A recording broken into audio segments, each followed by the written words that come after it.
আসসালামু আলাইকুম, কেমন আছেন সবাই? আশা করি ভালো আছেন। 2026 সালের সেপ্টেম্বর ইনটেকে সেলফ ফান্ডে যারা রাশিয়ায় আসতে চাচ্ছেন তাদের জন্য এই ভিডিওটি অবশ্যই শুরু থেকে শেষ পর্যন্ত দেখবেন।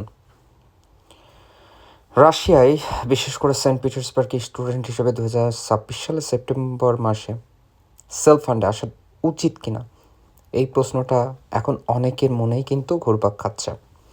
বাইরে থেকে দেখলে রাশিয়া খুব সুন্দর, ক্লিন সিটি, ভালো ইউনিভার্সিটি আর এনভায়রনমেন্ট সব মিলিয়ে ড্রিম ডেস্টিনেশন মনে হয়। কিন্তু বাস্তবতা একটু ভিন্ন। এখানে আসার আগে সবচেয়ে গুরুত্বপূর্ণ বিষয় হলো তোমার financial condition. Self fund student হিসেবে আসতে হলে তোমার নিজের টাকায় সব ম্যানেজ করতে হবে। সেন্ট পিটার্সবার্গে মাসে গড়ে 30,000 থেকে 40,000 রুবল খরচ হতে পারে। এর মধ্যে বাসা ভাড়া, খাবার, ট্রান্সপোর্ট সব কিছু ধরা আছে। যদি ডরমেটরি পাওয়া যায় তাহলে কিছুটা খরচ কমে, কিন্তু বাইরে বাসা নিলে খরচ অনেক বেড়ে যায়। তাই মিনিমাম 3 থেকে 6 মাস খরচ আগে থেকে হাতে রাখা খুব প্রয়োজন। অনেকে ভাবে এখানে এসে সহজে জব পাওয়া যাবে আর সব খরচ ম্যানেজ হয়ে যাবে, কিন্তু বাস্তবে জব পাওয়া এত সহজ না।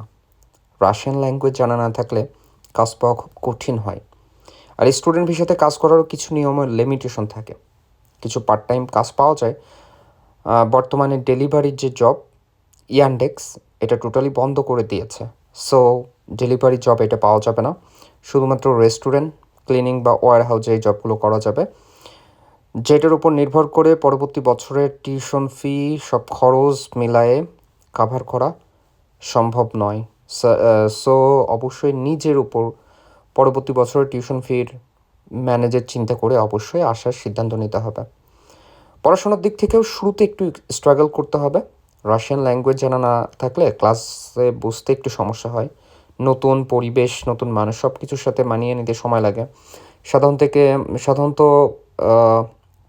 এক্সট্রোভার্ট স্টুডেন্ট যারা আছে তারা খুব তাড়াতাড়ি মানিয়ে নিতে পারে, কিন্তু যারা ইন্ট্রোভার্ট আছে তাদের প্রায় 3 থেকে 6 মাস সময় লেগে যেতে পারে।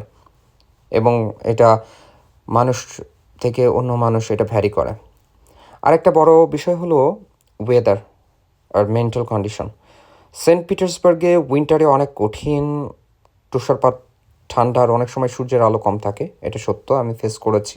এটা অনেক সময় একাকিত্ব ফিল হতে পারে, যেটা স্পেশালি যারা ফ্যামিলি থেকে দূরে এর আগে থাকে না তাদের জন্য, সেই ক্ষেত্রে মেন্টালি একটু কন্ডিশনটা খারাপ হতে পারে।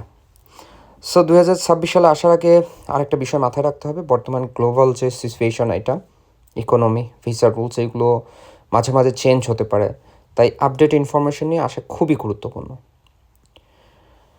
সব কিছু মিলিয়ে বলা যায় রাশিয়ার আসা খারাপ না, কারণ এখানে ওয়ার্ল্ড ক্লাস ইউনিভার্সিটি আছে। আপনি অল্প খরচে ইউরোপ থেকে, অন্যান্য দেশ থেকে অল্প খরচে আপনি ওয়ার্ল্ড ক্লাস এডুকেশন পাবেন, কিন্তু ইজিও না।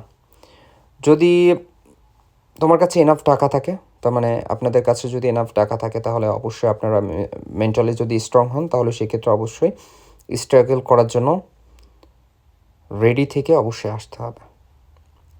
কিন্তু যদি প্ল্যান থাকে যে আমি ওখানে যে জব করে সব কিছু ম্যানেজ করে পড়াশোনা করব, চলবো, তাহলে এটা অবশ্যই রিস্কি একটা ডিসিশন হবে। শেষ কথা, ড্রিম অবশ্যই দেখবেন, দেখে আসতে হবে, কিন্তু এর সাথে সাথে রিয়েলিটিটা বুঝেও আসতে হবে।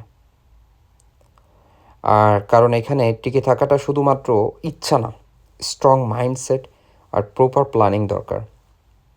আসলেই যে সব কিছু হাতের মুঠোয় চলে আসবে এগুলো ভাবা সব থেকে বোকামো। আবার আসলে যে কোনো কিছু হবে না এটা ভাবাও সব থেকে বোকামো।